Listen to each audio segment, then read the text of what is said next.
Welcome to my channel. Please enjoy the video. What is going on, my tea sippers?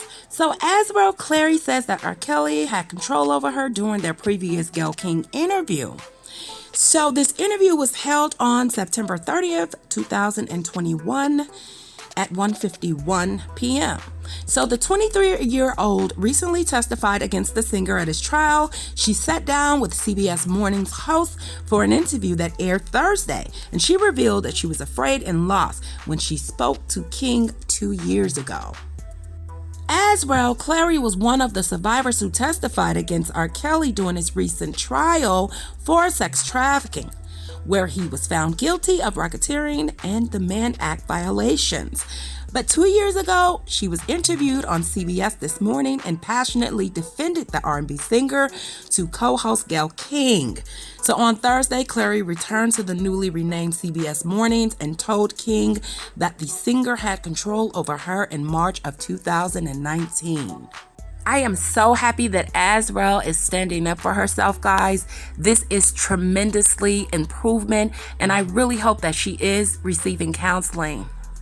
Now we have no word on Jocelyn and where she went. If anybody knows, please let me know. So guys, Azriel Clary stated that I was lost and I felt invisible. Clary said, describing her state at the time of that interview, and I gave someone that control over me to basically make me do whatever it was they wanted me to do and act how they wanted me to act.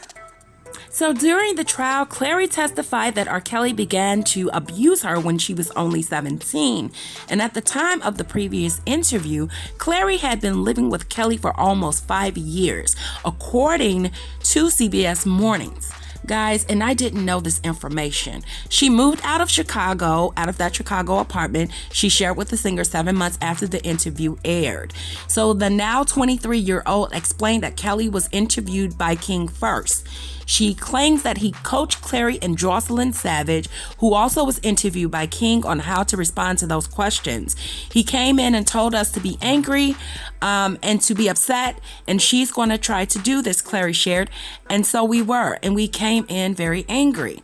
So Kelly's explosive interview with King went viral after he stood up and he started shouting into the camera. He also claimed at the time that he had been assassinated due to the multiple reports that he was abusing women and underage girls. So when Clary had that interview with King, guys, she echoed his claims of innocence and accused her parents of spreading lies to the media.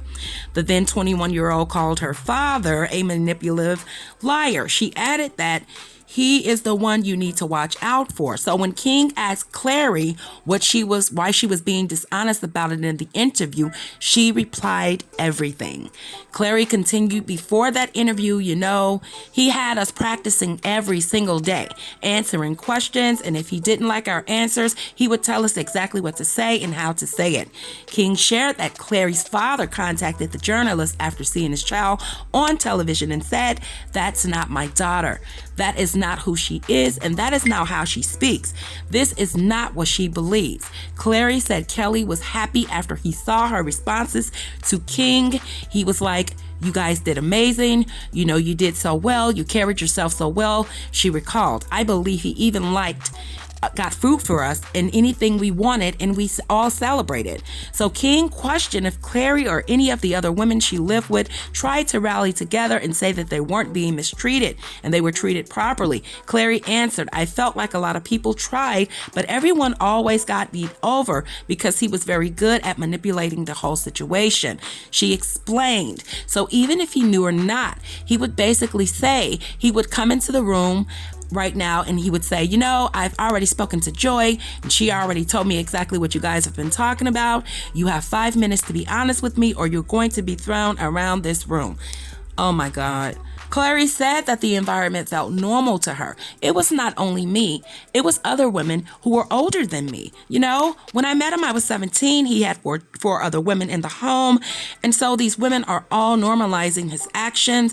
And then you have to assist normalizing his actions. His assistants also normalized his actions, Diana Copeland. She said, and you have workers in security and everyone else that normalizes these things that happen.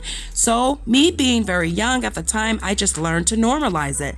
And I can understand that, Jocelyn, because when you're young, you soak things up like a sponge and you really don't know. So you just go with the flow, what everybody is doing in your environment. And that is not cool, guys.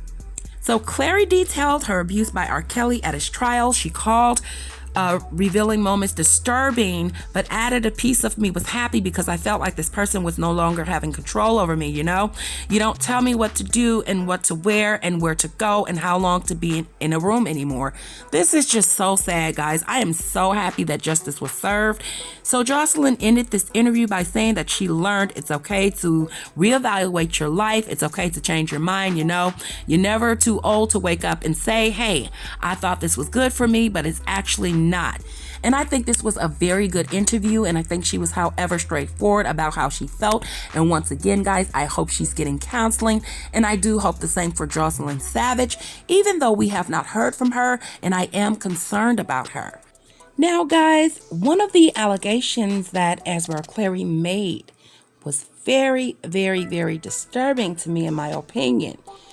She said that R.Kelly made her eat things that, you know, you're not supposed to put in your mouth, but I think that's very immoral and sad. However, guys, so we know he was found guilty on all of those charges. Justice has been served, and we're just waiting to hear from Diane Huntington, and we're waiting to hear from Jocelyn Savage. Okay, so as we know, he will be sentenced on May the 4th, and he'll be moving forward with his trial in Chicago. They're saying that it is supposed to happen in April, guys, but I'm not sure of that confirmation. I will look up that information once it comes out, and we will discuss that in the next video about this topic. Thank you for watching. Hey guys, thanks for watching my video. Please be sure to like, comment, and subscribe. Don't forget to hit the notification bell.